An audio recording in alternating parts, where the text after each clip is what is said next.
लता नाम की एक महिला थी।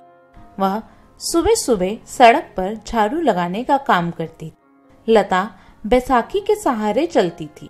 वह अपाहिज थी।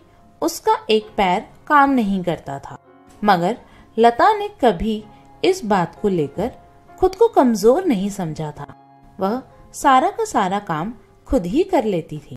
माँ, मैं झाड़ू लगाने जा रही हूँ, झाड़ू लगाकर आती हूँ। हाँ बेटा, जा और काम खत्म करके जल्दी आना। मुझे तुझसे एक जरूरी बात भी करनी थी। लता अपाहिज थी, जिस वजह से कोई भी लड़का उससे शादी करने के लिए तैयार नहीं हो रहा था। लता की माँ लड़का ढूंढ रही थी। लता काम खत्म करके घर पहुंचती है। माँ, आपने बोला था आपको मुझसे कुछ बात करनी है। हाँ बेटा, मैं तेरी शादी की बात तुझसे करना चाह रही थी।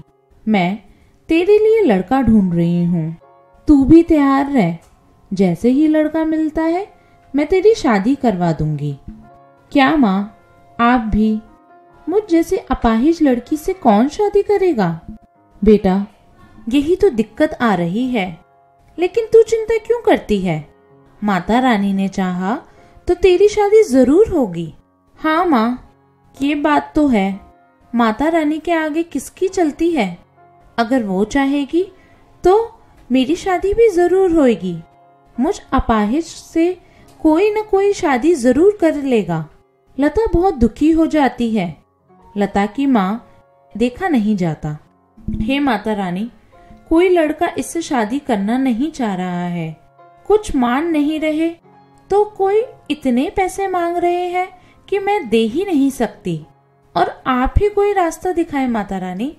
लता की माँ कई लड़कों से आग्रह करती है, लेकिन जैसे ही लड़के यह सुनते हैं कि लड़की अपाहिज है, वह शादी से मना कर देते हैं।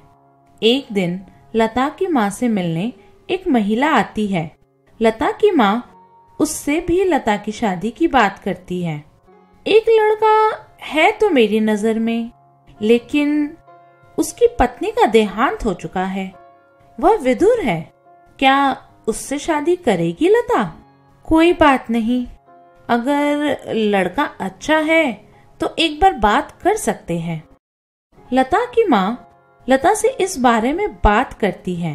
बेटा, एक बार लड़के से मिलकर देख ले।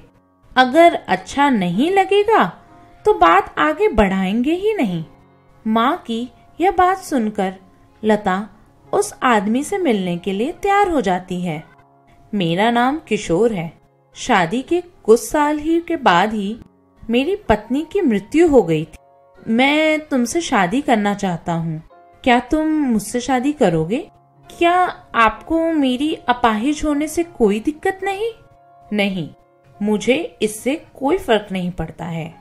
लता और किशोर की शादी पक्की हो जाती है। जितनी हैसियत थी उस हिसाब से लता की माँ लता की शादी करवा देती है। दोनों की शादी बहुत अच्छे से हो जाती है।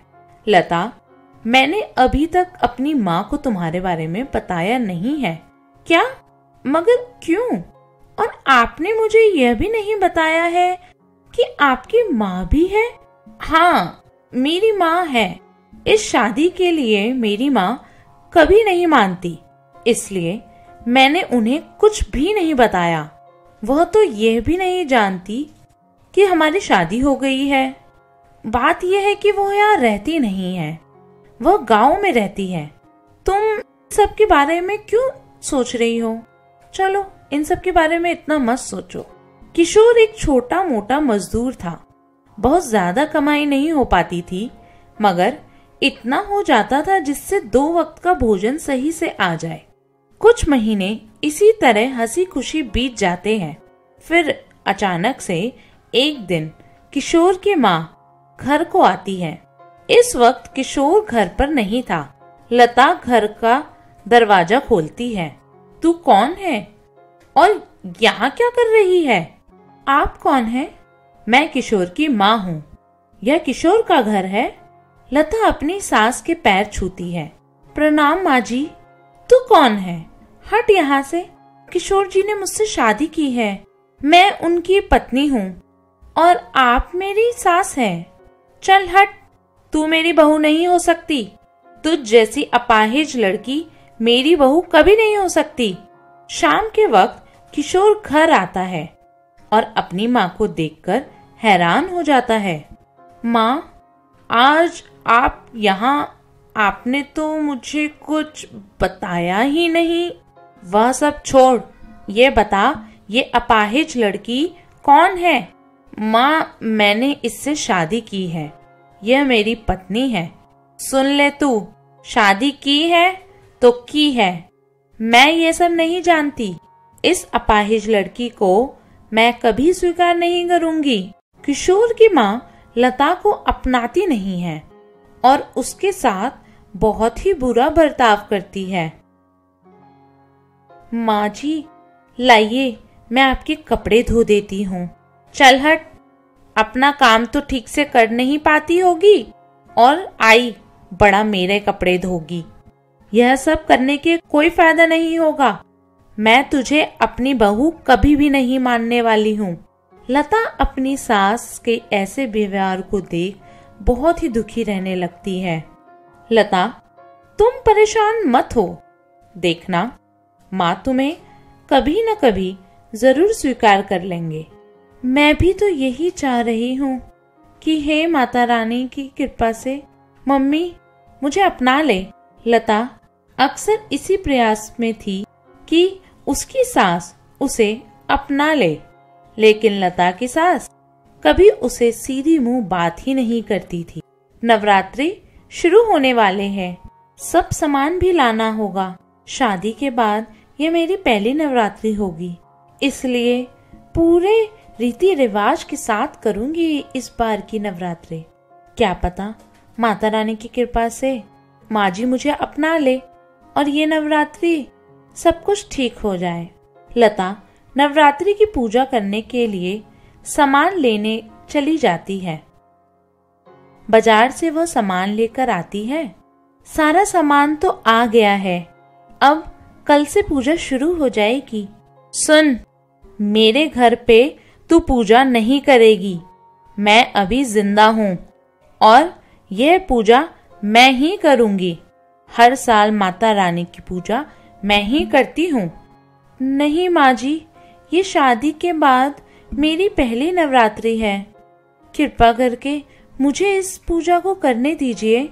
हाँ माँ, जब लता इतना कर रही है तो इसे पूजा करने दीजिए ना। बन गया ना तू जोरू का गुलाम। लो तो बना रहे, मुझे कुछ भी नहीं बोलना। जैसे करना है कर। मैं तो गांव चली जाऊंगी और वहीं खुशी खुशी रहूंगी। नहीं माँ, ऐसा मत कीजिए, मैं तो बस कह रहा था। हाँ हाँ ठीक है, मैं हूँ ही कौन, करो जिसको जो करना है। लता मन लगाकर रीति रिवाज के साथ पूजा की शुरुआत करती है। हे माता रानी, मेरी माँ जी मुझे स्वीकार ले, मैं बस इतना ही चाहती हूँ। लता हर रोज माँ दुर्गा जी से यही प्रार्थना करती थी कि उसकी सास उसे बहू के रूप में स्वीकार ले, लेकिन लता की सास लता के आसपास भी आना नहीं चाहती थी। वह लता को देखना भी नहीं चाहती थी। आज नवरात्रि का आखिरी दिन था। लता पूजा करने ही लगी थी और लता की सास रसोई में दूध उबाल रही थी। आसपास कपड़ा ना मिलने की वजह से लता की सास अपनी साड़ी की मदद से ही चूल्हे से दूध उतारने लगती है। तभी अचानक साड़ी में आग लग जाती है। बचाओ बचाओ! लता तुरंत रसोई में पहुंचती है। क्या हुआ माँ जी, क्या हुआ? रुकिए, मैं अभी देखती हूँ। लता पानी लेकर आती है और साड़ी पर पानी मारती है, जिसकी वजह से आग बुझ जाती है। माँ जी, आप ठीक तो है ना? हाँ हाँ, मैं ठीक हूँ। लता की सास वहां से चली जाती है। आज तो बहुत बुरा होने से बच गया। अब माता रानी की कृपा से सब ठीक हो। शाम के वक्त लता की सांस फिसल जाती है और गिर जाती है, जिसकी वजह से उसे बहुत बुरी चोट लग जाती है। माँ जी रुकिए, मैं मदद करती हूँ आपकी। लता अपनी सास को उठाती है और डॉक्टर को बुलाती है। डॉक्टर के आने के बाद अच्छे से देखभाल करती है। यह सब देख लता की सास के दिल में जितनी बुराई थी लता के लिए, वह सब प्यार में बदल जाता है। लता, मुझे माफ कर दे। मैंने तेरे बारे में बहुत गलत कहा और सोचा। तू तो बहुत अच्छी है, तू बहुत अच्छी बहू भी है। मैं तुझ जैसी लड़की को बहू के रूप में पाकर धन्य हो गई हूँ। इस तरह लता की सास लता को स्वीकार कर लेती है। माता रानी ने मेरी सुन ली। आखिर माँ जी ने मुझे स्वीकार ही कर लिया। अब तीनों खुशी खुशी साथ रहने लगते। तो ये थी हमारी आज की कहानी। आशा करते हैं कि आपको कहानी अच्छी लगी होगी। जो अच्छी लगी हो तो लाइक जरूर करें और ऐसी ही कहानियाँ आगे भी सुनते रहने के लिए चैनल को सब्सक्राइब करना ना भूलें। फिर मिलेंगे आपसे एक नई कहानी के साथ। धन्यवाद।